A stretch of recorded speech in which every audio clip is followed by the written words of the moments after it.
India Bastian. And I'm Aubrey Calvin, and this is Southern Queries, exploring all things LGBTQ in the South.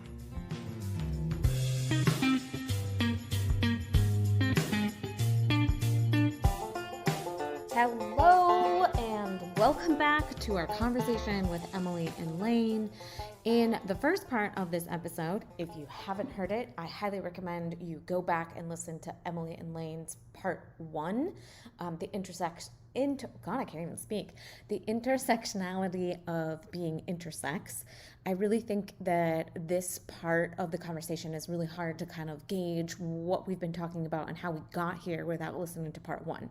So if you haven't heard part 1, go listen to that and then come back and listen to this one. If you're here because you already listened to part 1, it's such a great conversation. I really think we had a slow uphill climb to get to the really nitty-gritty and deep ends of Lane and Emily's story.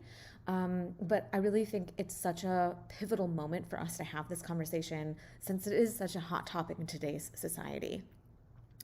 I also think that it's really important to have good statistics and understanding of what is actually happening out in today's world.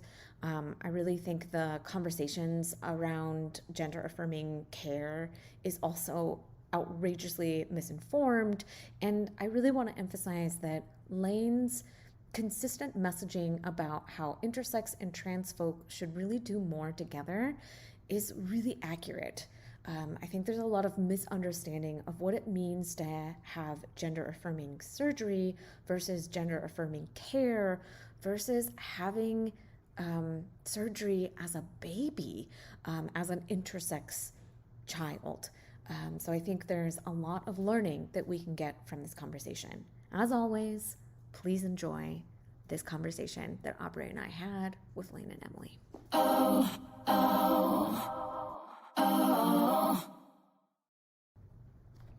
Here's a quick recap of what happened in part 1.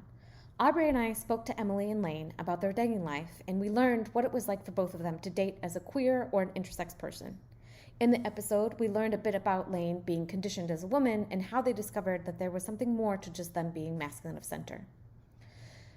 We also learned that their dermatologist let them know of a skin condition that only presents itself in men and recommended for them to learn a little bit more about what was going on in their life.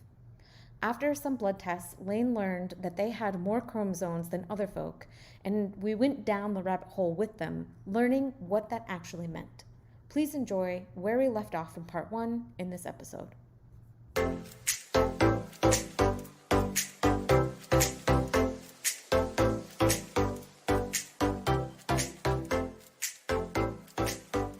So you're 26. Yeah. The geneticist gives you a call. You have this new information. Yeah.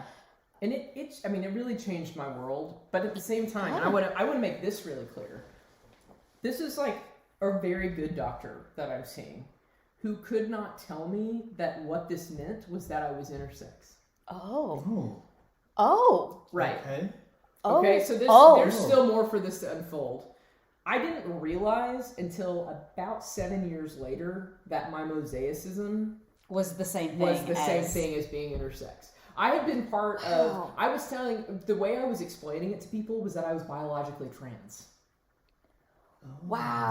That because was you didn't have a word for it. I know, I didn't have a word for it. And then when I found the word for it, it was just like a wave of relief came over me, because I know we talk about, had this label discussion earlier. Yeah. It does help to identify what community that you need to be a part of, because it really does. And I was part of, a trans man support group for a while, but I never really felt like I fit in there. Like when people would say, "Oh, are you trans?" I'm like, not the same way that kind of, but not. Sort of. And it's always been so difficult to draw the distinction there for me, because I have gone through a social transition. Like I have changed pronouns. I have stopped left using the dead a name dead behind. name. There has been a transition there, but it's different than the type of transition that a trans person makes. Like, Sure. The intersex experience is different than the transgender. I think there are some but there are intersections. Yes, there are similarities, but it's just not across the board. And that's why I think there's so much we can do together. But yes, it was years later that I finally understood what this really meant and could articulate it, and finally explain it to my family in a way that they accepted, which was also really hard. Yeah, I was going to ask you, so backing up just a little bit. Sorry, I cut you off on one of your follow-ups. No, it was so good. The other questions you were going to ask. Great. So when you hit puberty, were you like, oh wow, I'm attracted to women, I'm gay? Did you have a coming out even prior to that? That's a little bit more traumatic. So I will say that from my earliest memories, I have always identified as male. Like you knew that on the inside. Always. You had some understanding of it. I also I played sports with boys. I was on all the boys teams. I mean, my development. I mean, if you post this video, I'm sitting down, but I'm 6 feet tall and have like linebacker shoulders and an Adam's apple. So like, I'm not necessarily like, you can't hide some of those things. And you were big when you were in high school. I was big. Yeah. So, but just also being broad and tall doesn't mean that you're intersex. There are women out there that are broad and tall and they're beautiful and should be celebrated. You really need to meet my wife. Yeah. God bless them.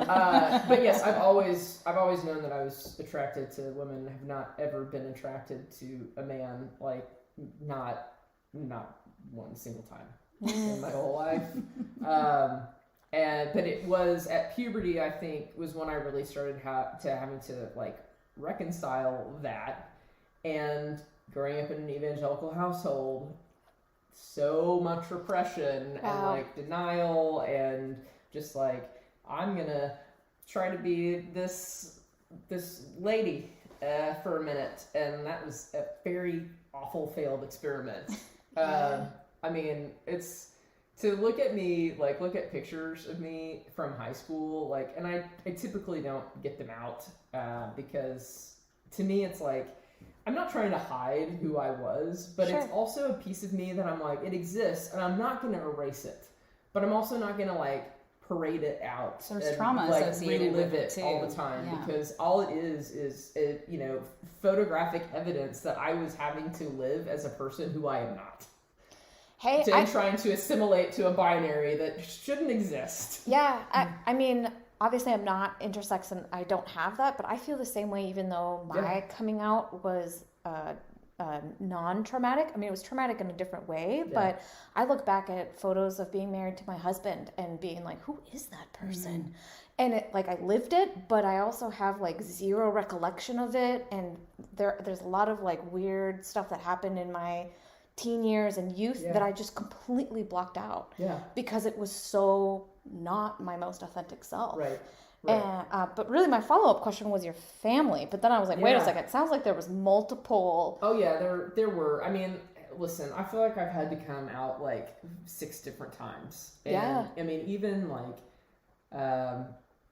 in October of 2020 for National Coming Out Day, I did a presentation for my office coming out as intersex. Wow. And explaining what it was and saying, these are my pronouns, like, please use these. Because at the office, I like, the people who I'm, like, really good friends with, I've always known and have always, like, really tried to encourage me to stop, like, placating people and saying, it's fine, whatever, call me whatever. Because it doesn't feel great to not be called by your preferred pronouns, but also like depending on the way you've grown up, and I for one, I'm an elder millennial bordering on Gen X, and it wasn't solidarity, all right? It's a weird place to be. It is a really weird place to be. And it really is. We haven't always had the agency. I don't think I fit in either way. Neither. It's like, yes. But we haven't always had, the agency to come out and say, like, this is who I am, and it be accepted. So, of course, I'm apprehensive about taking up the space to say, these are my pronouns, please use these, even when asked directly. So it's not even about being given the opportunity to say, these are my pronouns, please use them. It's feeling like I still don't have the freedom to do that without judgment or repercussions. So getting that out of the way, it was a really great experience doing that at my job. Yeah. I work for a very progressive marketing agency, and our parent company is also, really celebrates the queer community, and I'm very fortunate to be employed where I am. We have gender affirming care covered under our insurance. It's great. I know. I feel like that's a rarity here in Texas, so I is, felt not to say that it's easy to find, but it's covered. Yeah. But doing that really helped me prepare to have this conversation again with my family, because the first time I had the conversation with my family, I wasn't armed with the correct vocabulary to use. So trotting in my biologically trans, which is a made-up term that somebody who is, part of the intersex community had to use because they weren't given all the right information, that freaked them out. Sure. And it was a very, and I will say this for my family, we have all reconciled since the very damaging experience that followed me sharing this information. It was not pretty, and it took a very long time to fully heal and come full circle with my siblings, who have since not just apologized but truly repented of the way they handled the situation. And they accept me, and they love me, and they love Emily, which is more than I ever thought that I would get from my family. And it's amazing. But having that practice of coming out, really, hopefully for the last time, knock on wood, to show, this is who I am, and then being able to take that practice and go back to my mom and really explain it to her and have her get it this time. Because I was describing it correctly. I had been able to say, this is who I am. Like, how do I make this make sense to my parents? How do I make this make sense to my siblings? And what's funny is, leading up to this, and we've been having this conversation, we've been together for 2.5 years, and there was a lot of, how are you going to, tell your family, I don't want us to get married with your family calling you she at our wedding when you're going to be my husband. And it was something that I knew that needed to be addressed. And I was like, I'm going to address it before the time gets there, but I need some time. Well, all of a sudden my nieces and nephews start asking me what my pronouns are. Oh God.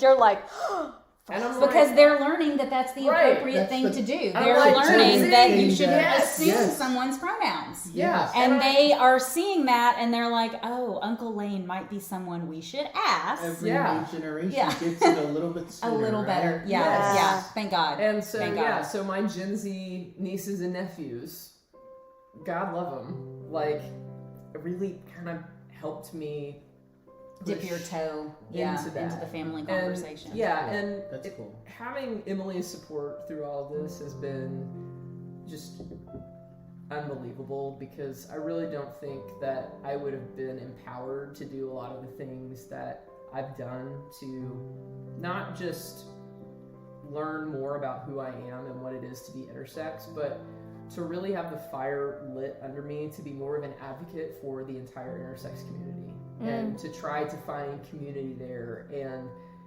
to make connections that are going to help me love myself more.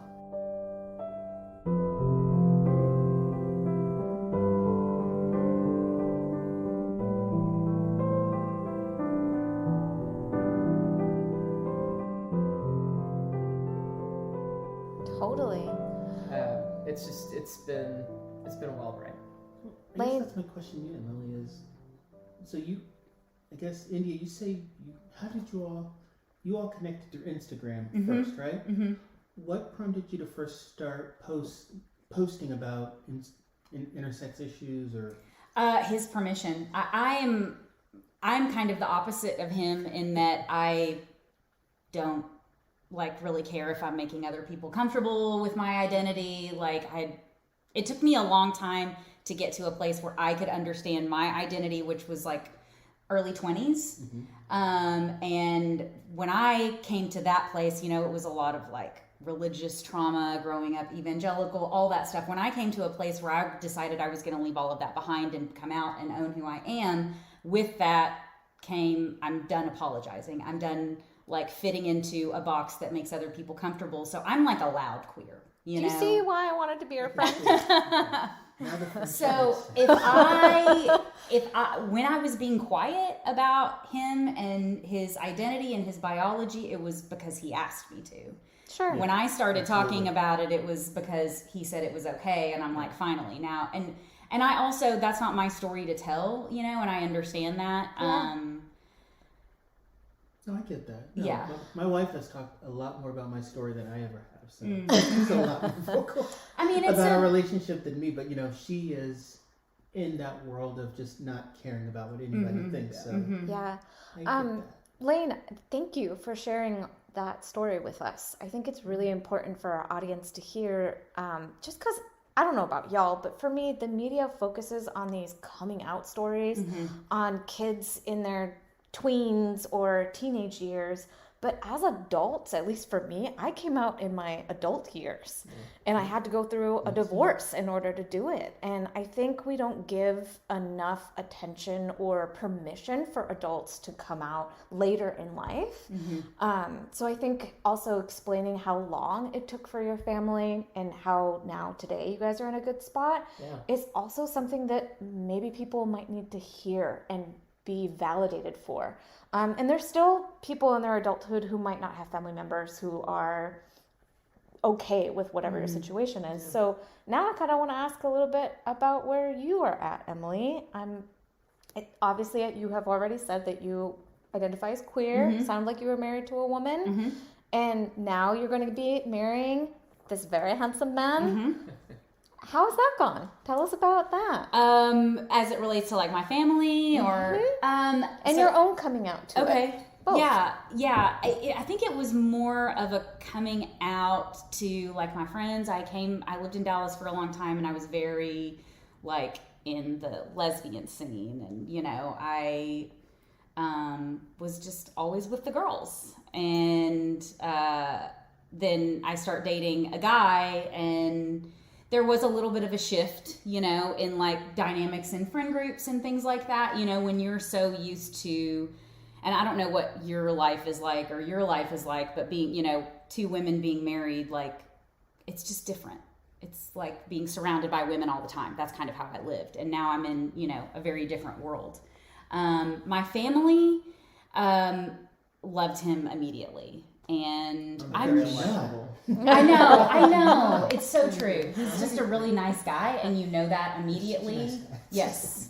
I guess my question, maybe I should be more specific because I really like where you were going with that. I don't mean to interrupt you, but my life as a queer woman married to a man and straight presenting really provided me a different community. And then when I divorced my husband, it was all women all the time, no men at all whatsoever. And I'm married to a woman who's very masculine presenting. Most of the time people think she's a man.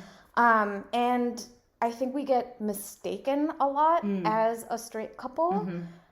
And sometimes lesbian communities can be very not friendly to more masculine of center women, depending on the different I see nodding. I mean, that's another reason why I didn't think I was going to get anywhere on the dating apps, because I was like, I know how the lesbian community likes me. And it's that they don't. I mean, not all, but I have found my fair share of, oh God, I mean, Allison can't understand because she's more masculine of center. I'm like, excuse you? She is full-blown woman, but just because she wants to dress like a man and There's so have many different ways also, to like, be come women on, and men gender or binary. whatever. Like, Really? who the fuck cares? It Yes. doesn't matter.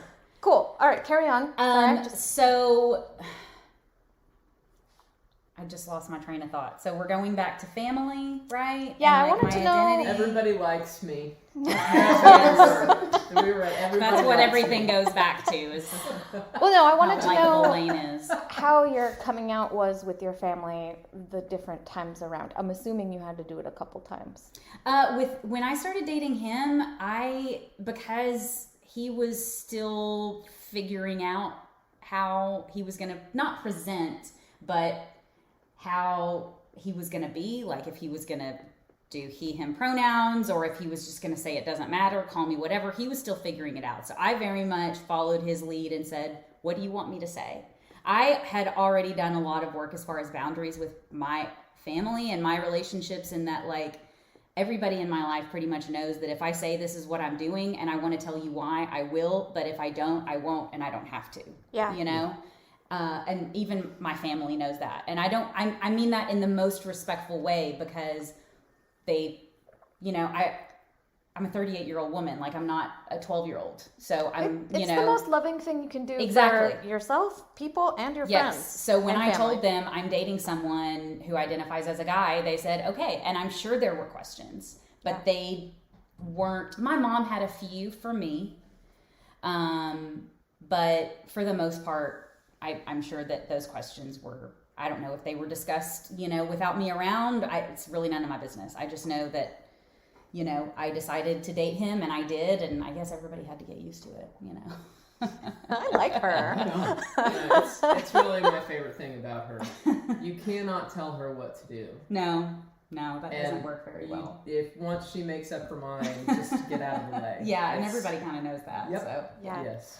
Aubrey, you know me. I have a million questions, but I always want to make sure I leave space for you to interject here.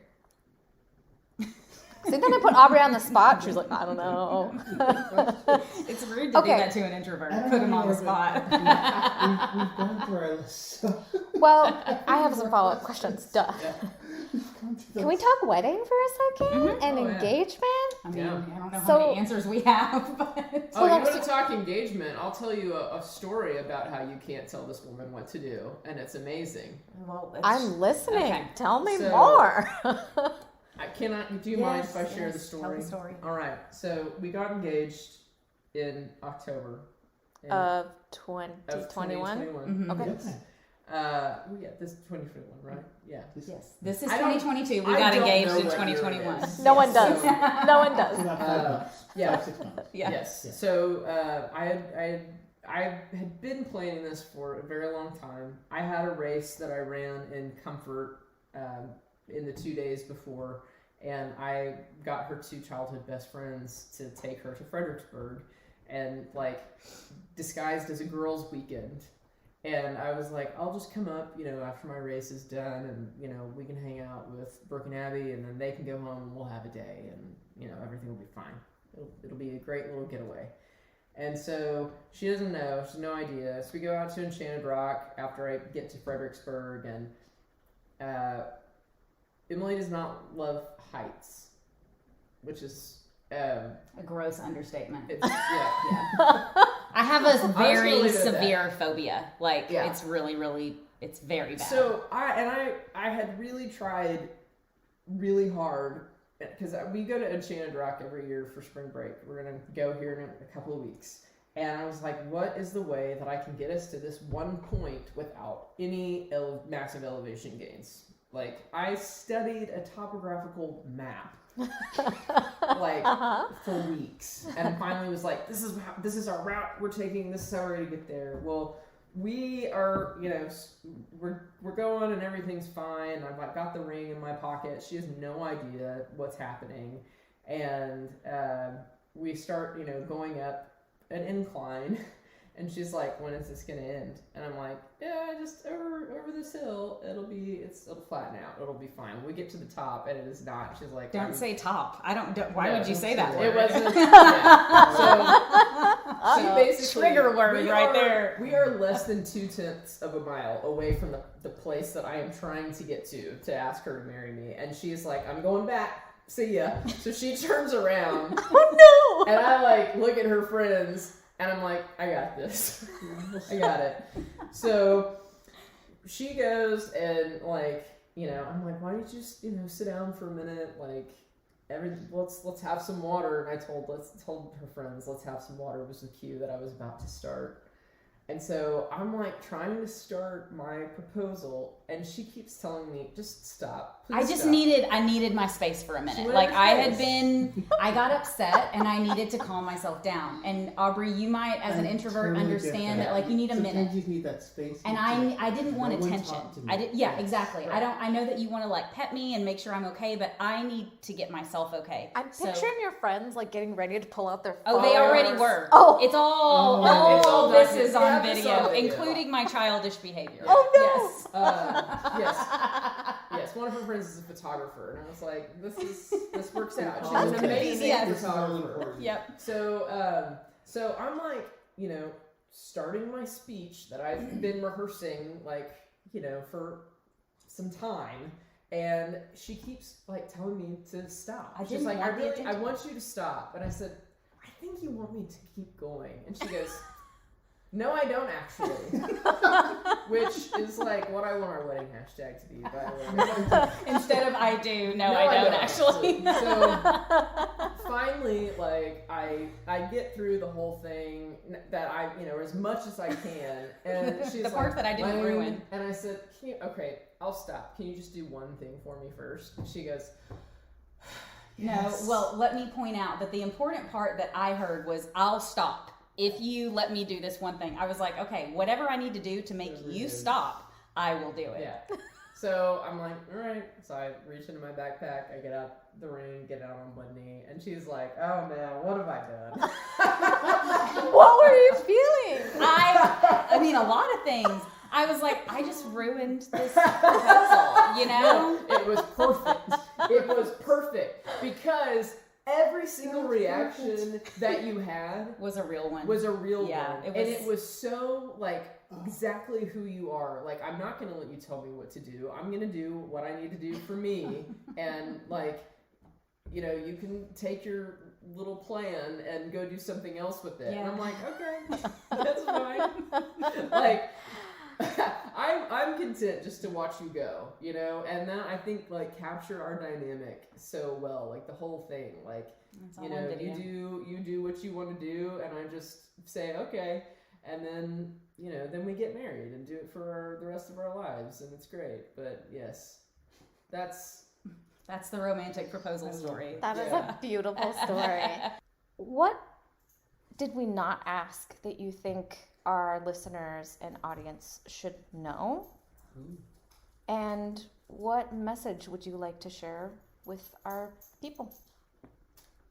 I want to say something about partners of intersex people and trans people, because they also need a voice. Yes. That, like, I have this vision in my mind of like getting us together. You know, I don't know what that would look like and how I could accomplish that, but I do think that there are some unique experiences that we have being partnered to people that are gender diverse, especially like when you're with them kind of when they're going through it, you know, rather than, not that I know you're always going through everything, right? Identity and all of that is something that we never really finish. Like it's forever. Sure. But I think there's kind of a mark in most trans intersex people's lives where they come to an understanding of who they are and they live that way, and, you know, we're good on that. Yeah. And if me coming into his life at a time where he hadn't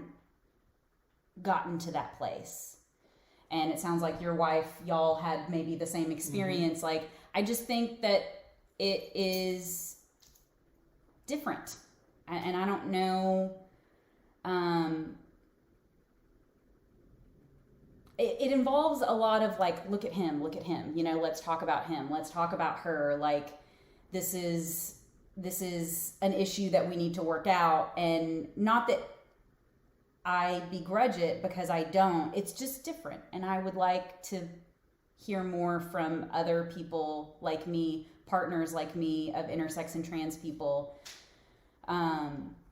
and you know what that's like. I know, like, you know, he can sometimes be a little bit more patient with people who misgender than I am, but then he's better at like hiding it, and then we get home and he's bothered by it. So that's something that I live with, and I don't.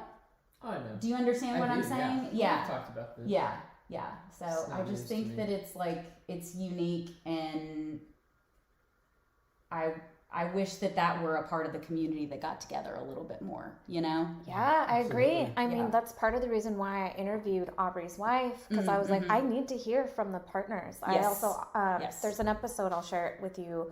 Greta, she went through her previous partner's transition. And I was like, I need to talk to you, Greta. I mean, yes, Caleb's journey was totally important to be heard, but partners also need to be heard, and also couples. I think it's really powerful to have couples who are starting this life together.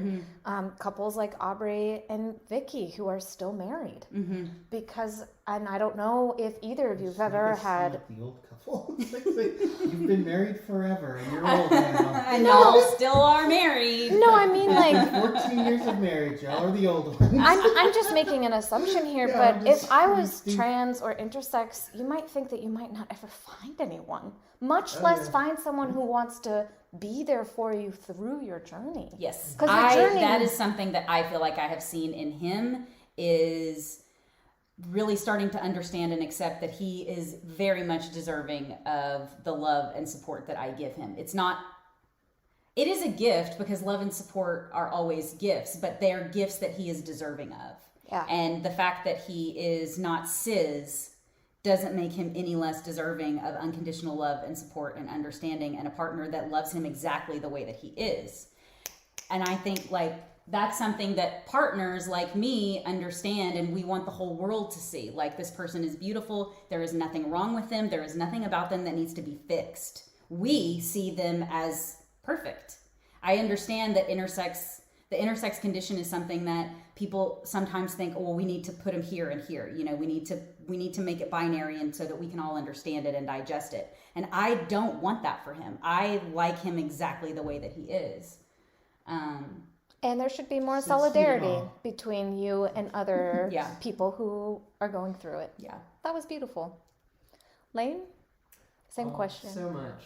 I mean, I feel like really more than anything, I want to make sure people know where they can go to get additional resources on learning about intersex. So Interact is an organization that really supports a lot of intersex youth, but there is great information on the site if you're interested in learning more about what constitutes intersex and what it looks like,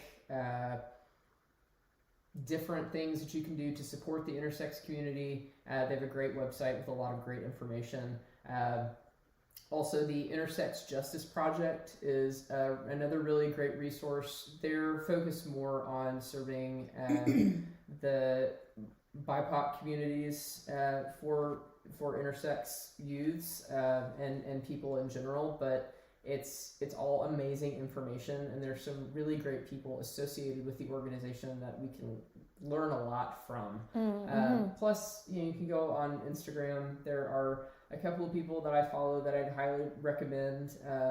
XOXY Alicia. She's in Austin. She is not just an intersex person and advocate, but an advocate of all human rights, and specifically in the state of Texas. yes, and does a lot in Austin to really try to affect change. And she's great. She's always got really wonderful information to share. And then also Intersexy is an account that is great. Really And celebrates. just a nice word that Yes, we it love. is. Really is. Intersexy. yes. I like it. So you can commit without me sitting here and going blow by blow through everything that constitutes being an intersex person. You can go and do research on your own to try to know a little bit more, but don't forget about us. Don't use language that contributes to intersex erasure. Remember the I. I can think of any other little things to say that ultimately boil down to we're part of the community. We need community, and please don't exclude us. Like, we want to fight alongside everybody for the same rights that we fear will get taken away, and we deserve to have that. And that's about it. We're a group of people. We exist. Turns out. We exist. Yeah. That is beautiful. Thank you.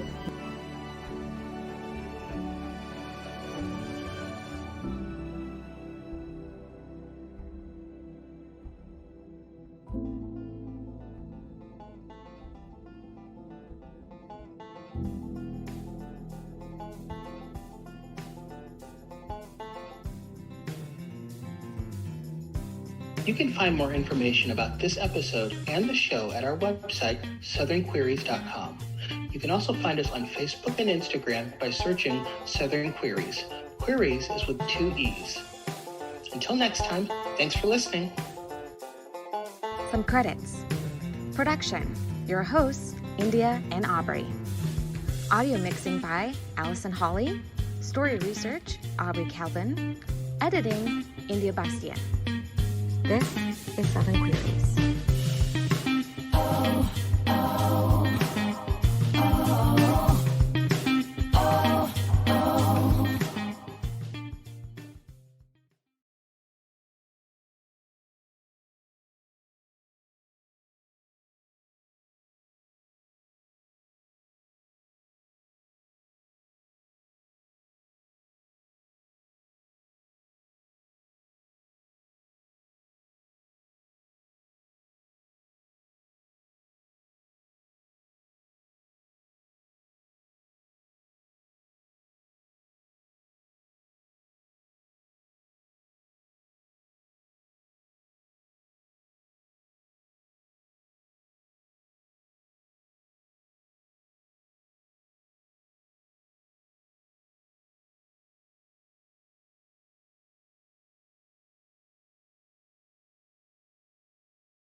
You can find more information about this episode and the show at our website, southernqueries.com.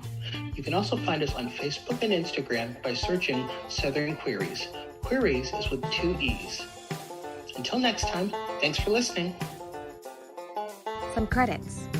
Production, your hosts, India and Aubrey. Audio mixing by Allison Hawley. Story research, Aubrey Calvin. Editing, India Bastian. This is Southern Queries.